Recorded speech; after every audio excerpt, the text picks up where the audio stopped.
Welcome back. My name is Aaron, and this is A Course in Miracles, Episode 5. So many readers of the Course will find it to be a difficult code to crack, because the Course uses very traditional Christian language, but in a very non-traditional way. And so one of the things I'd like to do in this series is to simplify the Course down as best I can by just focusing on one concept at a time. But that being said, the overall message of the Course is actually very simple and straightforward. The goal is the peace of God. The problem is our perception. And the road to correcting our perception and finding peace is through forgiveness. And what the Course does really well is that it takes as many different angles as possible on explaining why forgiveness is the true path to enlightenment, and different angles will resonate with different people. But what I'd like to share with you in this video is the one angle that has resonated with me the most. Now, when we talk about enlightened beings, most people typically think about someone who has collected so much spiritual knowledge that they eventually became a spiritual master. But the Course has a lot to say about this, and it actually explains that enlightenment is the exact opposite. It is not a learning, but an unlearning of everything you thought you ever knew, and coming to the realization that you know absolutely nothing. That is what enlightenment actually is. And so in some traditions, this unlearning is typically called Zen mind or beginner's mind. Jesus famously said, "If you want to enter the kingdom of heaven, you must first become like a little child." So virtually all spiritual masters and teachers have spoken of this truth in various ways. Eckhart Tolle, for example, refers to this state of consciousness as awareness without thinking. Byron Katie calls it the don't know mind. But the term that the Course uses to refer to this state of consciousness is simply innocence. If you want to understand what an enlightened being's state of consciousness is like, think back to when you were a child. Can you remember what it was like to be completely innocent of judgment? Just pure, naked perception without any concept behind it. This is the innocent mind, and this is how the sage experiences reality. It is not that they have forgotten all of their labels, but that they realize their labels can never be the thing itself.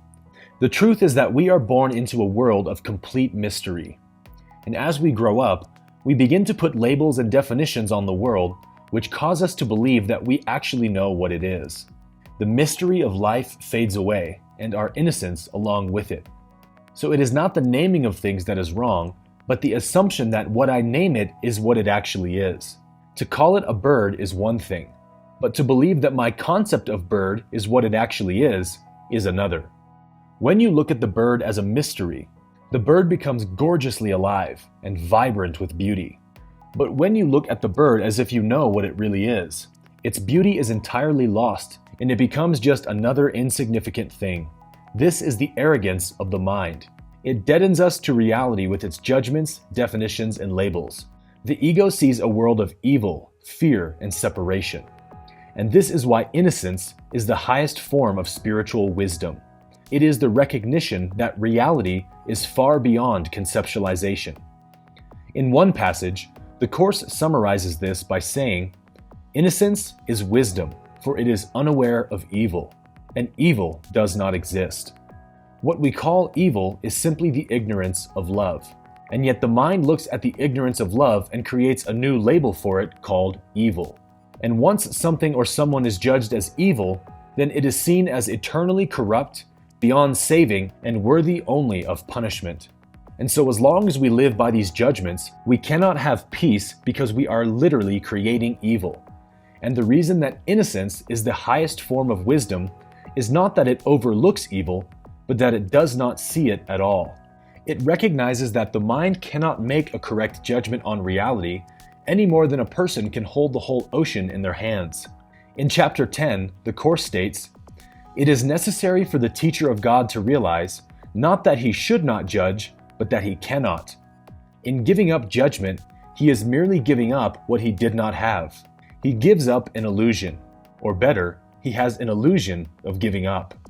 He has actually merely become more honest. Recognizing that judgment was always impossible for him, he no longer attempts it. So the innocent mind is truly wise because it knows that judgment is never possible. And in the light of this knowing, the mind simply relaxes its need to label reality. So you still call things by names, but the difference is that you understand that the idea or concept that appears in my mind when I hear the name of the thing is not the thing itself, but simply a limitation. So you let it go. In one passage, the Course says, "To judge is to be dishonest, for to judge is to assume a position you do not have." Now, the use of the term judgment here is not to be confused with discernment. Because whenever we talk about non-judgment, the argument that the ego uses is, well, you can't just go through life not judging anything, because then you'll drive down the wrong side of the road and walk down dangerous alleys at night and all kinds of crazy stuff. But the important distinction is that judgment is not discernment. The innocent mind discerns, but it does not judge. In fact, without judgment, discernment becomes much quicker and more accurate because you're able to recognize the true reality of the present moment. So to judge something is to assign it a value of good or bad, positive or negative, superior or inferior. And this is what the innocent mind knows is impossible. Because God's reality is harmonious, which means that everything is working together to accomplish a purpose. But to the egoic mind that can only see life as separate and disconnected, it labels anything unpleasant as bad or wrong or shouldn't be happening. And this suffering that we create by resisting life is completely futile. Because the ego cannot possibly know that this challenging circumstance will actually wind up being one of the best things that ever happened to me. So the moment the ego doesn't get exactly what it thinks that it wants, then it makes life into an enemy. But the truth of God's reality is that life is always working for us and never against us. But it is only the eyes of innocence that can see this. So the point is that we create our own suffering through the arrogance of believing that we can know the unknowable. We create everything we hate by labeling it. The Course teaches that the innocent view of reality is true wisdom, because no idea leaves its source.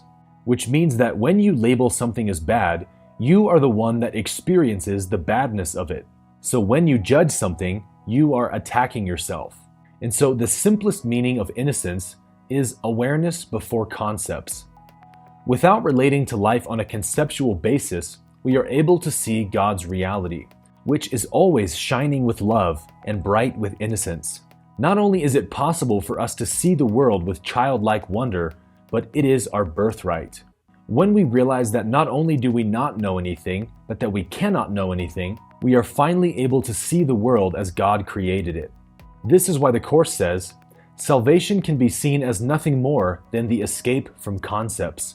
This is why people who have the most opinions are always the most unhappy. When the mind creates a judgment about something, it only ever relates to the judgment, and never to the real thing itself.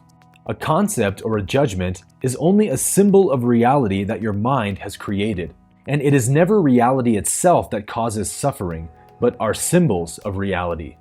And because of this, the Course in Miracles says, "The innocence of God is the true state of the mind of His Son. In this state, your mind knows God. For God is not symbolic, He is fact." When I had my ego death experience about 3 years ago, I distinctly remember the incredible joy that came from realizing that I didn't know anything. To give you an example, the concept of worrying about something felt totally insane, as if I could possibly control reality or predict the future. I remember thinking how funny it was that people had opinions about everything. Like, this is good, that is bad. I hate this, I love that. And I could not figure out for the life of me why people would want to have opinions like this. Everything became so clear and simple. I would find myself staring at seemingly ordinary things for long periods of time, like a glass of water, or a plant, and just be completely lost in the mystery and the beauty of it.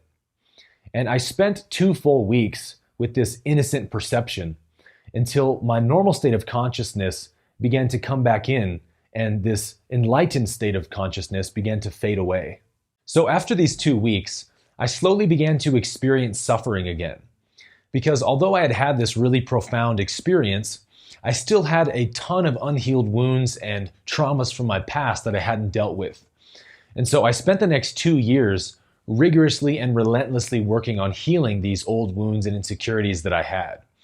And during the most difficult season of my healing process, I had a really profound dream I'd like to share with you. So although I had spent the better part of a year doing constant self-inquiry and shadow work, there was still this one trauma from my past that I could not seem to heal. And it was getting triggered on a daily basis and causing me so much suffering. And so I arrived at this place of total brokenness where I didn't know what else to do other than to cry out to God and say, please, please show me what I'm not seeing. I've done everything I know how to do. And so unless you send me a miracle, I don't know how I can live another day with this pain. And it was that night that I got my miracle. I had a dream where the famous Hindu sage Maharaji, who was also the guru of Ram Dass, visited me in my dream. And I had just finished reading the book called Love Everyone, which is about Maharaji, and he had become a very inspiring figure to me.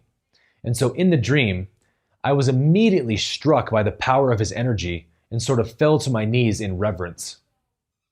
He stared straight into my eyes and said the following statement: "Behind the doorway to heaven is not the throne of God, but the womb of God." When I woke up from the dream, I was completely unable to move for about 10 minutes, just frozen by the gravity of that statement. And although I didn't understand what it meant initially, I knew for a fact that Maharaji had given me the answer I was asking for. So after about half a day of ruminating over that statement, the message became very clear to me. The Course in Miracles says that the kingdom of heaven is the awareness of perfect oneness. And I understood that the throne of God represented the knowledge of God, or seeing God in its form. But the womb of God represented original innocence. And so what Maharaji was saying to me was, it is not the knowledge of God that opens the doorway into oneness or enlightenment, but the innocence of God. And so from that point on, my only prayer was, please help me see this with innocent eyes. And as I continued to pray this, I slowly began to receive the clarity I needed to have a breakthrough. I saw what self-images I was still holding on to, what judgments I had not released, and who I needed to forgive.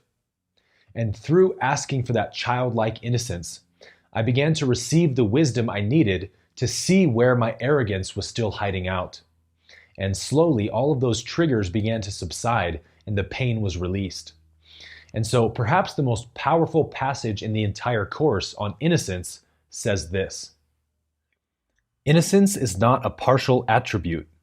It is not real until it is total. The partly innocent are apt to be quite foolish at times. It is not until their innocence becomes a viewpoint with universal application that it becomes wisdom. Innocent perception means that you never misperceive and always see truly. More simply, it means that you never see what does not exist and always see what does." So, to anyone struggling to heal, I encourage you to make this your new prayer. Give me innocence. Help me to forget every judgment I've ever made and to see with innocent eyes. Because so often we think that we can learn our way to enlightenment by collecting more knowledge. Read more books, watch more videos, attend more seminars. But enlightenment is not available in the future, which means that enlightenment cannot be learned. It is only available in this present moment by relinquishing every thought, every image, and every concept we've ever held. To let reality become a mystery again, where only this present moment exists and I am one with it. That is perfect oneness. So I'll leave you now with one final quote from the Course that summarizes this truth beautifully. Let us be still an instant and forget all things we ever learned, all thoughts we had and every preconception that we hold of what things mean and what their purpose is. Let us remember not our own ideas of what the world is for. We do not know. Let every image held of everyone be loosened from our minds and swept away.